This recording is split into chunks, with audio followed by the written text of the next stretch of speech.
Bonjour, je m'appelle Nathalie Yamb. Il y a quelques semaines, je vous avais expliqué pourquoi j'avais refusé d'assister aux États généraux de l'Écho organisés à Lomé par un groupuscule de personnes mises en mission par l'Élysée. Mon intervention avait visiblement fait l'effet d'une bombe et nous avons tous vu l'agitation extrême qui a secoué le landerneau France-Africain. Le colloque s'est terminé fin mai et je m'étais imposé d'attendre la prochaine session de la conférence des chefs d'État de la CEDEAO pour revenir sur le sujet. Mais je vais d'abord évacuer rapidement les attaques personnelles dont j'ai fait l'objet. C'est parti.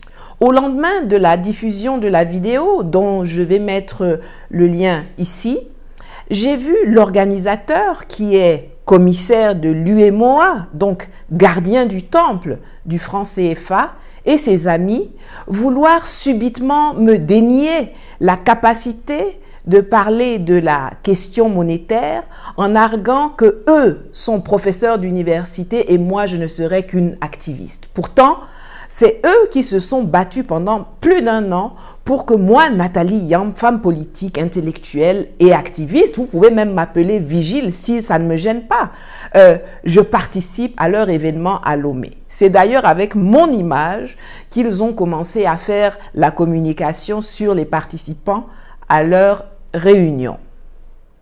La lutte que nous menons mérite des arguments plus inspirés que ceux d'autorité tant prisés par les personnes qui n'ont plus d'idées pour convaincre, car nous ne le faisons pas pour tirer une gloire personnelle, mais pour porter la voix de ceux et celles très nombreux en Afrique et qui n'ont hélas pas droit au chapitre. Je n'ai pas attendu mai 2021 pour savoir qu'il y a une différence entre un activiste et un universitaire.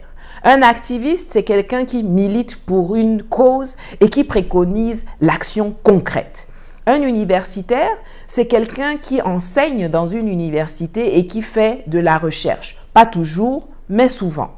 J'espère que tout le monde est également conscient que d'une part, l'un n'exclut pas l'autre. On peut être activiste universitaire ou universitaire activiste et que d'autre part, il n'existe aucune relation hiérarchique entre les deux concepts.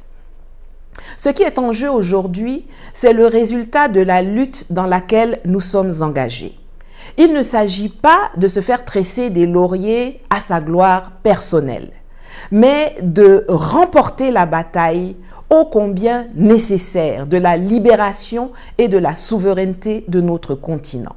Que ce soit les activistes qui obtiennent ce résultat, ou les universitaires, ou les deux ensemble, avec bien d'autres strates de la société, car moi je n'ai encore jamais vu une lutte se gagner sans la participation du peuple dans toute sa diversité, le résultat sera salué et ce sera le meilleur héritage que nous pourrons laisser à nos enfants et aux générations africaines futures.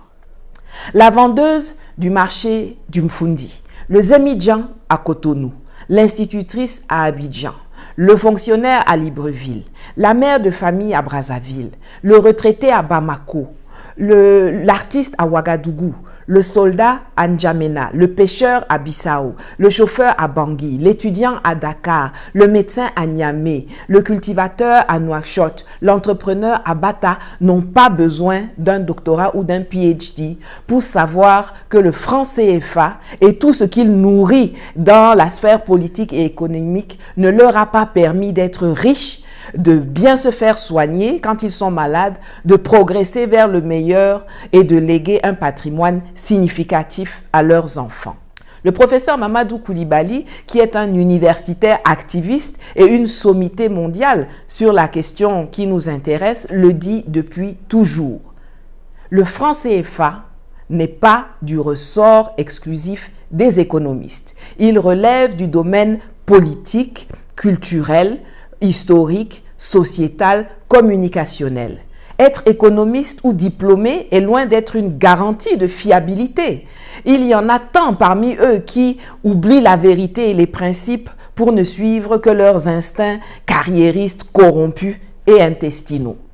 Le temps où un groupuscule de personnes pouvait prétendre exclure la masse des sujets qui touchent leur quotidien est terminé. Aujourd'hui, l'information est décryptée et circule et les gens voient clair et ne se laissent plus blaguer par des entourloupes de bas niveau. Et d'ailleurs, parlant de cela, abordons maintenant le cas de ce qui vient de se passer. Pendant que le 27 juillet, on détournait l'attention des médias et de l'opinion publique par une rencontre incolore, inodore, sans saveur et pleine de faux sourires de 2 des 3 fossiles qui ont mené la Côte d'Ivoire dans le mur, les députés ivoiriens, loin des caméras, se sont réunis et ont ratifié le projet de loi de l'éco-Macron, le nouveau nom du franc CFA, qui torpille le projet de monnaie unique éco-CEDEAO programmé par la conférence des chefs d'État dont j'ai parlé tantôt pour 2027. Ils ont ainsi donné suite au kidnapping du nom éco qui appartient à la CEDEAO par le tandem de voleurs Macron et Ouattara. Or, il faut que vous le sachiez, rien ne change fondamentalement avec l'éco-Macron. L'éco-Macron, c'est le nouveau nom du franc CFA. Le mécanisme le plus appauvrissant, à savoir l'arrimage à l'euro, demeure. Or, l'éco-CEDEAO n'en veut pas. C'est une monnaie flexible. La pseudo-garantie de convertibilité de Paris demeure inchangée, alors que l'éco-CEDEAO n'en veut pas et n'en prévoit aucune.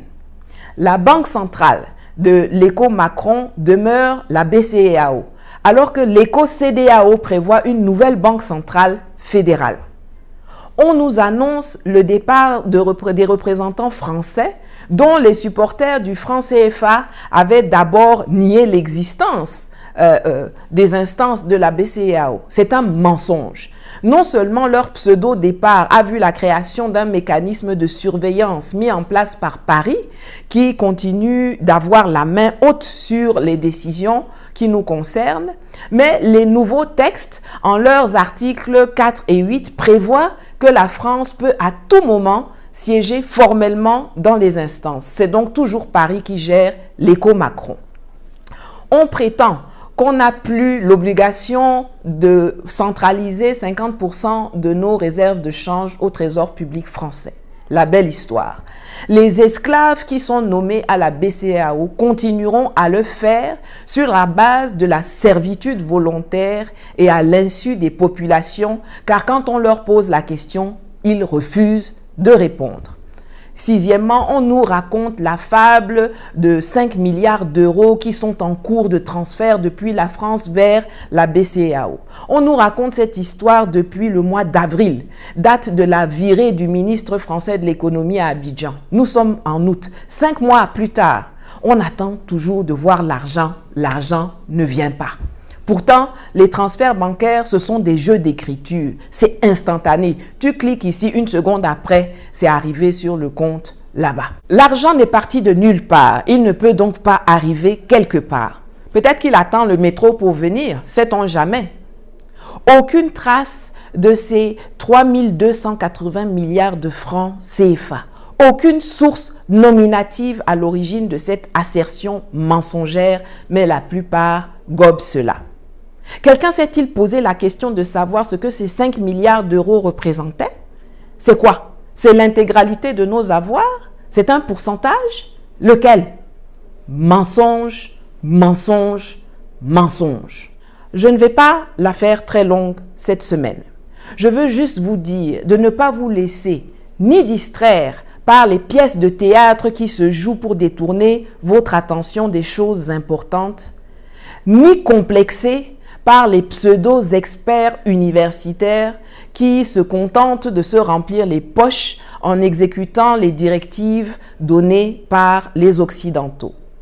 Saviez-vous que les fameux États généraux étaient la recommandation numéro 11 de Dominique Strauss-Kahn, le violeur de femmes de chambre guinéenne à New York, qui est également le conseiller très spécial et très grassement payé de Faure Gnassingbé, dictateur togolais? Ce n'est pas pour rien que les organisateurs le remercient d'ailleurs chaudement dans leur rapport. Avec eux, le franc CFA ne disparaîtra jamais. Il continuera d'exister sous un autre nom. Mais nous sommes là. Nous montons la garde. Nous luttons pour l'abrogation de cette escroquerie. Et nous continuerons jusqu'à notre dernier souffle d'ouvrir les yeux des populations africaines, celles qui utilisent cette monnaie coloniale et qui en subissent les effets négatifs et appauvrissants. À bientôt et merci. Hello, my name is Nathalie Yamb. While on July 27, the attention of the media and public opinion was diverted by a tasteless meeting full of fake smiles between two of the three fossils who drove Côte d'Ivoire into chaos during the past 3 decades, the Ivorian MPs, far from the cameras, met and ratified the Macron Eco Bill, the new name of the CFA franc, which torpedoes the project of a single ECOWAS eco currency scheduled for 2027. They have finalized the kidnapping of the name ECO, which belongs to ECOWAS, perpetrated by the Bonnie and Clyde of the France-Afrique, Emmanuel Macron and Alassane Dramane Ouattara. However, as you should know, nothing really changes with the Macron Eco, the new name of the CFA franc. The most impoverishing mechanism, the pegging to the euro, remains, contrary to the ECOWAS Eco, which is meant to be a flexible currency. The so-called convertibility guarantee of Paris remains unchanged, while ECOWAS Eco doesn't want any of this. The central bank of the Macron Eco remains the BCAO, while the ECOWAS Eco foresees a new federal central bank. We are told that French representatives, whose existence was initially denied by the supporters of the CFA franc, will leave the bodies of the central bank. This is a lie. A supervisory mechanism has been created by the Article 5 of the new treaty, which gives Paris the upper hand over decisions, and the Articles 4 and 8 of the new agreement provide that France can at any time formally sit on the bodies. So it is still Paris that manages the Macron Eco. It is claimed that we are no longer obliged to centralize 50% of our foreign exchange reserves in the French public treasury. What a beautiful story. The slave appointed at the BCEAO will continue to do so on the basis of voluntary servitude, as they refuse to answer any question from citizens on this topic. Since April, we are told the fable of 5 billion euros being transferred from France to the BCEAO. We are now in August. For 5 months, we've been waiting to see the money, but it has not come. Yet, bank transfers are instantaneous. You click here, and a second later, it is in the account over there. The money never left the French public treasury, so it can't arrive anywhere in Africa. All lies. No record of the money, no named sources for these fake news, but most people believe it. Has anyone asked themselves what these 5 billion would represent? What is it? Is it all of our assets? Is it a percentage? Which one? What is it? Lies, lies, lies. The banana seller at the market in Yaoundé, the Zemidjan in Cotonou, the teacher in Abidjan, the civil servant in Libreville, the mother in Brazzaville, the retiree in Bamako, the artist in Ouagadougou, the soldier in N'Djamena, the fisherman in Bissau, the driver in Bangui, the student in Dakar, the doctor in Niamey, the farmer in Nouakchott, the entrepreneur in Bata do not need a PhD to know that the CFA franc has not allowed them to be rich, to be well cared of when they are sick, to progress towards the best, and to bequeath a significant heritage to their children. I am not going to be long this week. I just want to tell you not to be distracted by the theater being played out to divert your attention from the important things, nor to be fooled by academic experts who are happily filling their bank accounts while carrying out the directives given by the West. Did you know that the États Généraux of the ECO organized in Lomé end of May were recommendation number 11 of Dominique Strauss-Kahn, the former IMF head, rapist of a Guinean hotel maid in New York, and who is now the very special and highly paid advisor of Faure Gnassingbé, the Togolese dictator?